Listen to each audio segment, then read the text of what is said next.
What's up, Ragin Nation? How's it going? This is Alex, and you're watching the TF Movie Show. This is just a web series where we're talking about the Transformers live-action movie franchise. This is episode number 60, and in this episode, we're going to continue this web series where I revisit the Transformers live-action movie franchise. We're up to Transformers Revenge of the Fallen, the very first sequel that was released in 2009. I had already checked out Transformers, and you know, it's pretty crazy watching Transformers, the very first Michael Bay Transformers film, 13 years after its theatrical release. It's now 2020. That original film was released back in 2007, and I actually haven't seen Transformers in probably a bit over a year, if I remember correctly. It's kind of really fuzzy because it's been a very, very long time, but I was just so surprised at how nostalgic it felt, and I still really had a good time despite seeing its glaring flaws and some things that I have some issues with. But despite all that, I still had a really good time watching it, and it was really, really great. So I shared with you my thoughts and feelings about it in a previous episode. Now we're here to do the prologue for Transformers Revenge of the Fallen, and what I'm going to talk about is the journey, the 2-year journey from its announcements back in summer of 2007 all the way to its release in summer of 2009. We're going to talk about that, and we're going to summarize this journey.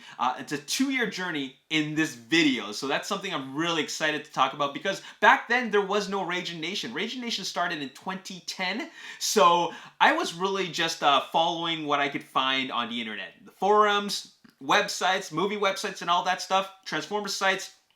I was just doing that, but I really had nowhere to really post all that information because, like I said, the Ragin Nation had not existed. But I can retrace all those steps because I remember so many things about it, because I was keeping up to date with all the updates as much as I could because I was so excited about a second film. Anyways, before I begin with doing that, I'm going to do a couple of shoutouts. This is a couple of appreciation shoutouts to Ragin Nation members who have been very active in social media, in my posts, commenting and doing interactions.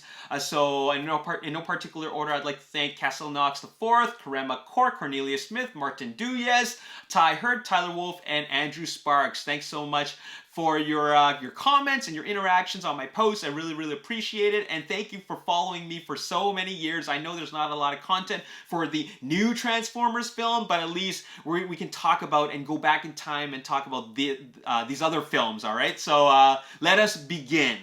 So, of course, this was only happening, Revenge of the Fallen was only happening because obviously the first film was a huge, huge, huge success. I mean, nobody knew what to expect, but man, it opened big and it ended up with a worldwide box office take of just a bit over $700 million against a $150 million production budget and I think $180 million marketing budget. So it doubled its budget. So it made back its investment, which was amazing. So they are obviously very, very happy, and they want to make another one. And I contribute a bit to it. I mean, I watched Transformers 7 times in the theater, and I also watched it an 8th time when they re-released it in IMAX. And if you don't remember the IMAX release, what they did was that they obviously, they optimized it for an IMAX presentation, but on top of that, they wanted to get fans back in the movie theater seats by adding, I think, I don't know, like 1 minute, 2 minutes of additional footage, which actually didn't even contribute much to the actual film. These were just deleted scenes that really didn't need to be there, okay? They're all human scenes, by the way. No extra robot scenes, all human scenes. But in any case, TF1 was a success, and everybody wanted to watch TF2. We didn't know what it was called back at the time, but we just know we wanted to watch it, and this was basically all the fans wanted something, and that was more robots. That's all it really was. More robots, which means more robot action and less humans. That's what we wanted to see. But of course, we know how that turned out. Michael Bay interpreted that as just like action, action, action, action, action. I'm not going to talk about that. I'll talk about more of that after I watched this movie, because I'm going to watch it pretty soon, actually tonight. But in any case, that's what the fans wanted. They saw what the movie is capable of doing. They saw the potential for a live-action Transformers movie franchise and what they could possibly do in a franchise like this that's presented in live action. Now they are putting in more input about what they would want to see. So that's very, very exciting. But anyways, what was really, really big and quite an obstacle for this production before it even started was the high definition wars. Okay, and if you don't know what that was, is that there was two high definition formats, Toshiba's HD DVD and Sony's Blu-ray. Now between the two, Sony's Blu-ray was actually the superior format. Now us, as in the average movie-going public, we wouldn't be able to tell the difference with the human eye, okay? But in terms of numbers, as in its resolution numbers, the statistics, the stats, the detailed specs of the resolution, Sony's Blu-ray was actually the superior format.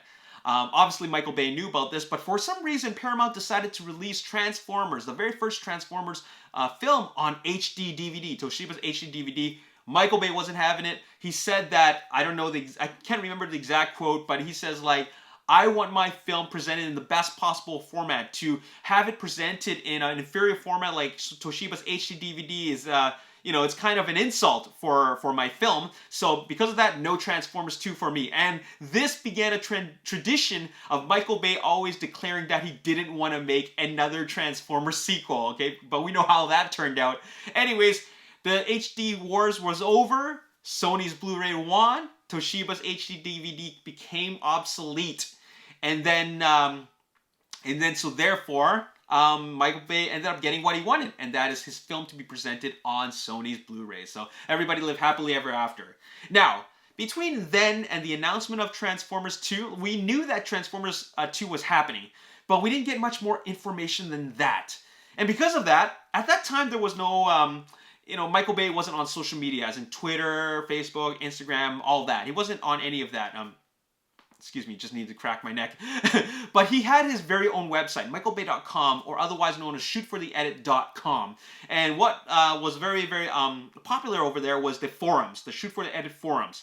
So I was, a lot of people were talking about how, okay, can't wait to see Michael Bay direct Transformers 2. Here's all the things he could do. But I decided to chime in and just say, look, we haven't seen any official announcement. I don't even think Michael Bay's directing it. Nothing is going on. There hasn't been any announcement. There haven't been any official word from Paramount who's directing it, which was 100% true, by the way. And guess what? Right after I said that, where I denied that Michael Bay was actually, or I canceled out the idea that Michael Bay was directing Revenge of the Fallen, he decided to chime in, and I had my very first interaction with Michael Bay. And that was really awesome. I don't remember what my exact quote was, but I remember his exact quote because I took a screenshot of it back in 2008. Okay, 12 years ago I took a screenshot. And he said, "Oh really? Oh yeah, and this was my topic, by the way. DreamWorks denies they're ready for TF2, okay? So obviously a headline like that, like a title, like a forum topic title, like that obviously caught his attention. And he typed in, "Oh really? Is that why 20 people in production are in my office right now, another 20 art designers, another location, scouts in 2 countries, one back east? Don't ever bet against me in making my date, June 2009, Michael." All right, and you know what? That actually felt good. Even though he was there to prove me wrong, I was glad that I was wrong because this film is happening. And, the idea that I had was that, hey, they're doing nothing. Are they even going to make this date? Are they going to even be able to make this movie on time? And he was just trying to tell us all that, hey, you know what? This is happening, okay? Don't ever bet against me. This is happening and I'm going to make that date, okay? So that was cool. Very, very awesome interaction with Michael Bay. It wasn't a conversation, but at least I got his attention and he took notice of what I was talking about and decided to reply back. So that was really, really cool. All right. So anyways, upon that, he made an announcement on his page talking about how, and it was just one line. I don't remember the exact line, but he said Transformers 2 is coming. You guys want more robots? We're going to give you more robots. That's all he said, okay? Basically, you want more? I'm going to give you more, okay? So that's it, okay? And then they started filming. I don't remember exactly when they started filming, but, if you look back at every single one of these films, they always really to make a summer release date, they gotta film in the spring of the year before. So essentially, I think they started filming in April or May, and then that's when we got the call sheet. The famous call sheet. it had a working title called E7 Squared, because the original working title for Transformers was either Prime Directive or it was E7, and I'm not sure what the E actually stands for, but anyways, they decided to call the working title for this film E7 Squared, and then somehow these call sheets got leaked, and they looked very, very authentic. I mean, they had all this detailed on them. In fact, all the fans analyzed them very, very carefully, and it showed you all the details about scenes, characters, robots, and even some robot names that we weren't familiar with and what was going to happen. Like, for example, there's going to be a car chase, there's going to be explosions, there's going to be a car crash. So this was all really, really exciting. And these call sheets actually created tons and tons and tons and tons and tons of discussions on the forums. And then here's the crazy part. These call sheets were leaked. Okay, there's no way, obviously, that these would be presented officially to the public. That wouldn't make any sense. So there's two things that could have happened. Okay, either they released these call sheets on purpose, or someone hacked into the files into a secure database and got the call sheets. To this date, I don't even really know which is which. I mean, which is true. But Michael Bay claimed that they did do a misinformation campaign. And this was the start of many misinformation campaigns. Now I'm just thinking to myself, why would they even mention that?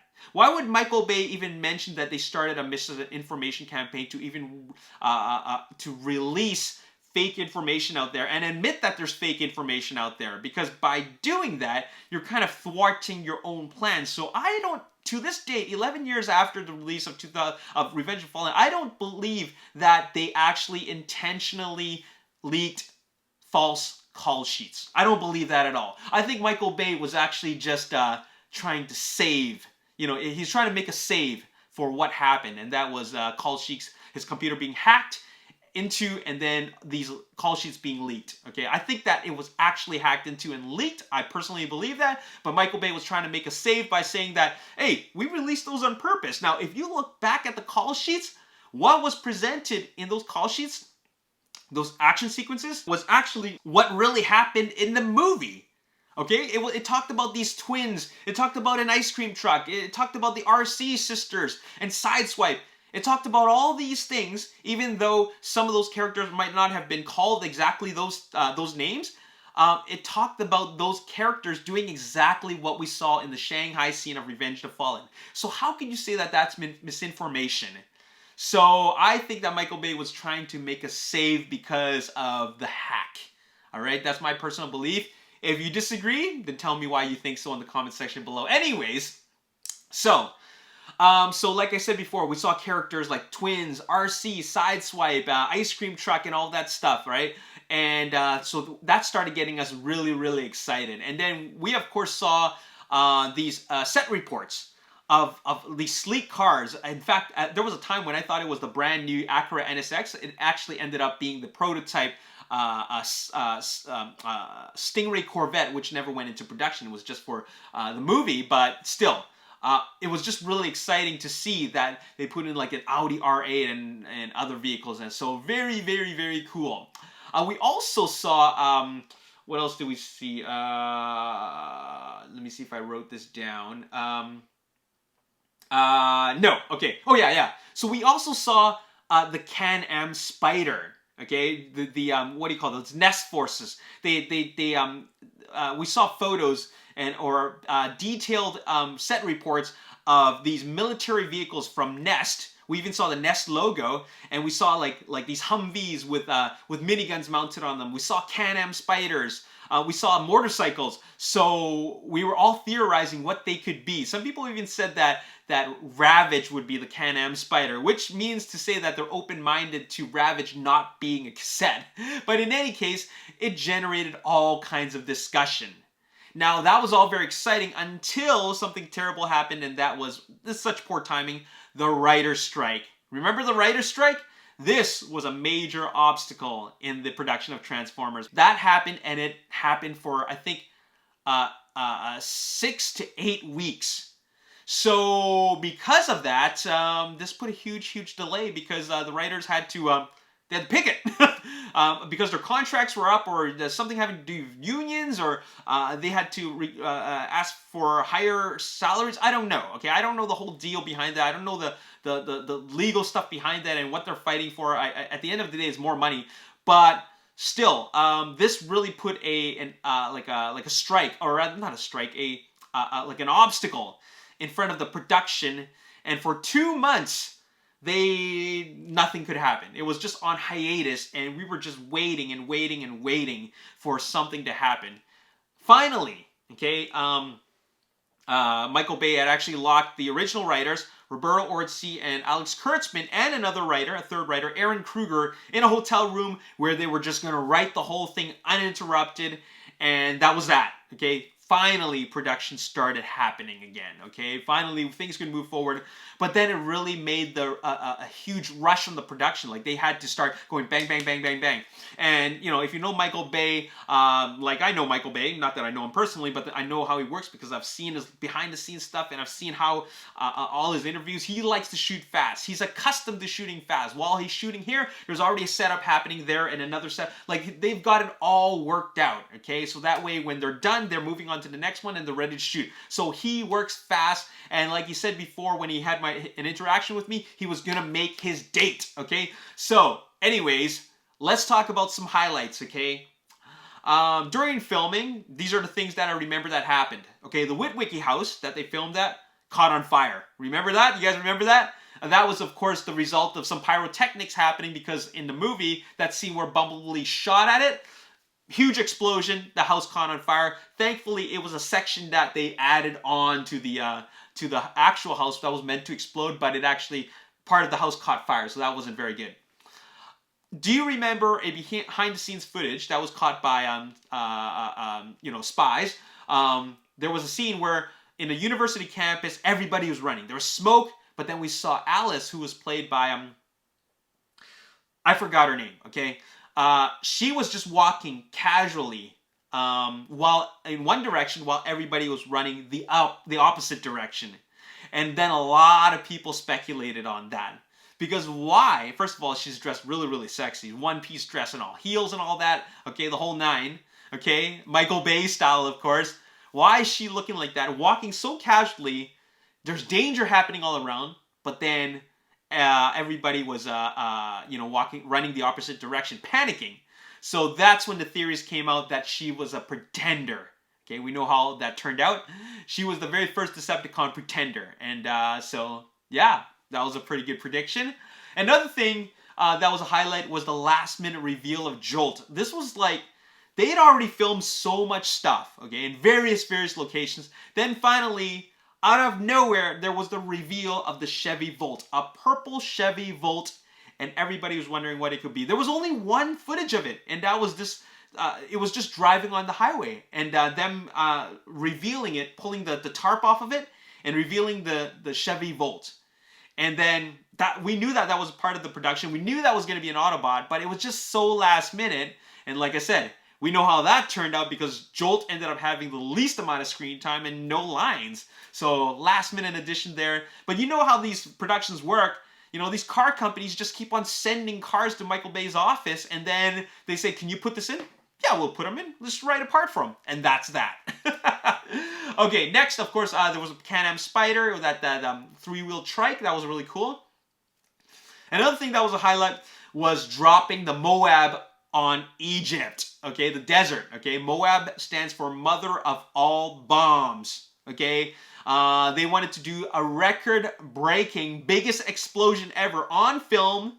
Okay, this is after he'd already made the biggest explosion ever on film in Pearl Harbor. He's doing it again and outdoing that explosion with Revenge of the Fallen. And if you remember that scene in Revenge of the Fallen, that explosion was freaking big. Okay, so that was a highlight. Another highlight was that Michael Bay is the very first director and very first production to ever film on the pyramids. On the pyramids of Giza. Apparently the administrator of those the people of the company, the organization that takes care of the pyramids and the Sphinx, like he's a big fan of Michael Bay's films, and because of that, he said that, sure, I'd love for you to shoot on my pyramids. I'm totally okay with that. So he got the okay, and he ended up doing it. Okay, now here's a really, really big highlight of the production, or rather the release of Transformers Revenge of the Fallen, the reveal of Devastator. Hasbro revealed in a promotional image of Devastator. Okay, once I saw that, I felt the same way, well, almost the same way I felt with, what is it? The concept art that was released for Autobots and Decepticons from the first Transformers film. And that was, what the hell is this? It looks like a rainbow gorilla. And by rainbow, I mean all the different colors. Yellow, green, orange, red. Like, what the hell's going on here? So, like, you know, at that point, you know, I was excited about this film, but I was also in denial, okay? I was telling myself that, you know what, it's all right. It's not that bad. I get the changes, right? But deep down inside, I was in denial. And everybody that I talked to said, like, what the hell is this? What is this crap? This is not Devastator, right? And you know what? I agree with them, but I agree with them silently because I just didn't want to be on that side which was hating on Transformers, okay? I just wanted to enjoy it because I accepted the changes in the first one, so I wanted to go in with an open mind. But whatever, you know, Devastator's Devastator, whatever he ended up being, you know what? They ended up doing that, so that's that. And then finally, the marketing. Super Bowl, teaser trailer, and then the full-on trailer. There was 3 big pieces of marketing. Okay, let's start with the Super Bowl trailer. It was 30 seconds long, huge, very dark in tone. Okay, Optimus getting his ass kicked, Ravage, Sam being in lots of trouble, the return of Megatron. All right, and then moments later, like maybe a few days later, they released a longer version of that teaser where we got to see more stuff, more shots of Demolisher. And when I first saw Demolisher, I couldn't really make out what he was. Like, what is that thing? It's not even a robot. It's like this thing on 2 wheels, and the wheels like turn. Like, what a weird design. And that was a Constructicon. But you know what? That's what they decided to go with. But at the end of it all, we were just excited to see destruction. You know, no matter what you thought about how weird Demolisher's design is, it was basically an Autobot and Decepticon fighting each other, and like, you know, it's just causing a lot of destruction, and people were really excited about that. We were also excited to see the Audi R8 transforming in and out of robot and vehicle modes. We were excited to see RC triplets, okay? Man, there was a lot of stuff going on there. And then finally, they revealed the final trailer, just I think like 6 to 8 weeks before the release of Revenge of the Fallen. There was the final trailer, put a more comedic tone on it, and then we just saw a lot more. We saw, like, there was so much analyzing of that trailer, from Jetfire, the Fallen, you know, there was a Mixmaster, there was a shot of Mixmaster, there was Scorponok. You know, there was so much stuff going on, and the forums were just on fire. There was so much talk about it, so that was really, really crazy. Anyways,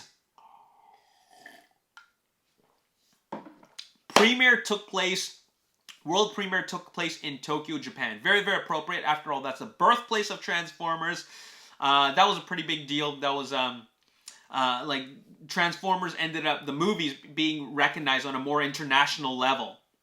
So they debuted, had the world premiere in Japan, and yeah, it was a pretty great and historic moment. And then finally, the day was here. The release of Transformers Revenge of the Fallen. I lined up with 2 friends for just under 2 hours, but even just at under 2 hours, there were so many people in front of us. There was a lot of people in front of us. I thought that by coming that early to the theater, because there wasn't reserved seating back then, I would be able to secure a really good seat. I sat on the side, and I think it was just 4 seats away from the front aisle. Not the very, very front, but that, you know, like, you know, you have the front seats, and then you have this path, and then 4 more seats up, but on the side, on the right side, okay? I remember that, okay? That's where I seated, and we all had to sit separately because everybody was just rushing in to grab a seat. So me and my friends, we all had to sit separately, and it was just crazy how busy it was. But yeah, that was the day. And then I'm going to share with you my thoughts on how I felt about the movie coming out of the theater and how I felt about it after watching it later tonight, okay, which I'm going to do in a moment, okay? So there you have it. That's the journey to Transformers Revenge of the Fallen. Very, very nostalgic, of course, because that was 11 years ago when this film was released. And I'm going to keep an open mind when I watch it tonight because, you know, I know that it's one of the worst Transformers films out there, if not the worst. But I'm going to watch it with an open mind. I'm going to try to enjoy it. I don't hate the film. I just know that it's bad. Okay, but we'll see how it goes. All right, so stay tuned for my review, which is going to be the next episode. I'm going to share with you my thoughts, how I feel about it now, 11 years later, and we're going to go from there. But I'll tell you this. I haven't seen Revenge of the Fallen even longer than the first Transformers film, because obviously Revenge of the Fallen is not my favorite of them all, right? So out of the 6 that are out there, yeah, it's gonna have been a while, and I actually don't remember like everything. Like I don't remember every single detail about this film, even though I've watched it so many times. It'll be good to revisit it. Anyways, that's all I gotta say in this video. Hope you guys enjoyed it. As always, if you enjoyed this video, want to see more, make sure you hit the like button, subscribe to the channel, like me on Facebook, The Ragin Nation. Also follow me on Twitter, Ragin Nation. My name's Alex. Thanks for watching. See you next time. Peace.